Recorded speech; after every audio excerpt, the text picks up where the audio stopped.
बसवराज भांबरे साहेब तसेच आमच्या गावातील सर्व ज्येष्ठ मंडळी, आज या ठिकाणी पक्षप्रवेश माझा या ठिकाणी होते। मी साहेब आमदार असताना 5 वर्ष साहेबासोबत काम केलं, स्वीय सहाय्यक म्हणून काम केलं। ते काम करत असताना साहेबाचे काम करण्याची पद्धत मी स्वतः जवळून पाहिली। प्रत्येक समाजाला न्याय देण्याची भूमिका साहेबांनी सातत्याने घेतली आणि आपण सगळेजण जाणतात। मध्यंतरी काही कारणामुळे मी साहेबापासून दूर गेलो, ते साहेबांना माहिती आहे। काही कारणामुळे मी साहेबापासून दूर गेलो आणि आजचे सुरेशजी भैया नागरे यांच्याकडे मी स्वीय सहाय्यक म्हणून काम केलं। तिथं काम करत असतानाही माझा कामाचा प्रामाणिकपणा कधी कुठे सोडला नाही। आजही मी आलो, मला त्यांच्याविषयी सांगायचे म्हणजे ते वैयक्तिक त्यांचा काही त्याच्यामध्ये हे नाही, मी जे पक्षप्रवेश होतो, पण ते जी काही पद्धत असते कामाची, जी काही समजा एखाद्या आपण काम करत असताना सर्व समाजाला सोबत घेऊन जाण्याची जी भूमिका असते ती पण कुठं कुठं आपण बघितली पाहिजे। आता मराठा ओबीसी वाद चालू आहे। आता साहेबांनी मराठा उमेदवाराच्या जागेवर जातीची नावं नाही घेत, परंतु ओबीसीचे माणसं निवडून आणले।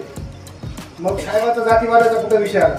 मग हे काम करत असताना माझी तिथं घुसमट होत होती। मी विचार करत होतो की आपलं काहीतरी चुकतंय, काहीतरी माझं चुकाय, म्हणून साहेबाचा मध्यंतरी मला निरोप पण आला। त्याच्यानंतर आमचा एक पक्षप्रवेश करायचा माझं ठरलं।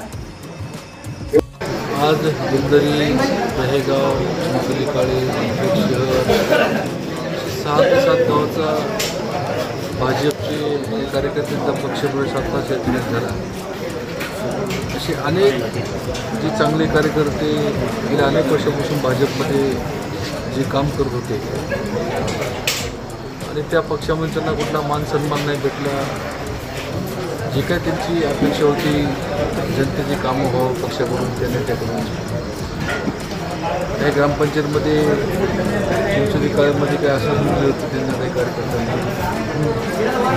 ही कुठलीच कामं त्या भाजपच्या स्थानिक आमदाराकडून किंवा त्यांच्या नेत्याकडून झाले नाही। महाराष्ट्रातली एकंदरीत परिस्थिती संपूर्ण महाविकास आघाडीच्या जागा होती। हे सगळं चित्र बघितल्यानंतर अनेक तरुण कार्यकर्ते आज ज्यांनी राष्ट्रवादीमध्ये प्रवेश केला, त्या सगळ्या कार्यकर्त्यांचं मी मनापासून त्यांचा अभिनंदन करतो। सर, आपल्याकडे उमेदवाराच्या पीएनं प्रवेश केला, त्याच्यामध्ये आत्ताच उमेदवाराच्या पीएने सांगितलं की कशा पद्धतीनं त्यांना वागणूक मिळत होती आणि तो पीए माझ्याकडे पण तो 5-6 वर्ष त्यांनी काम केलं।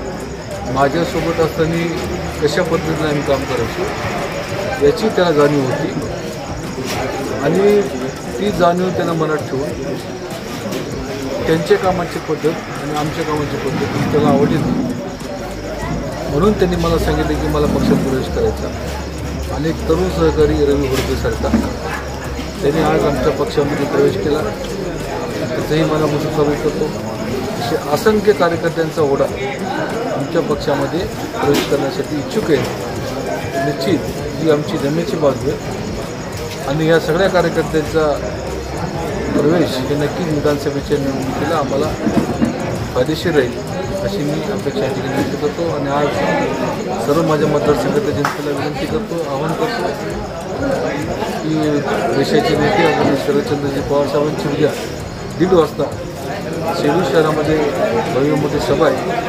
या सभेला सुद्धा संपूर्ण मतदारसंघातल्या जनतेने उपस्थित राहावं अशा प्रकारची विनंती मी या ठिकाणी करतो।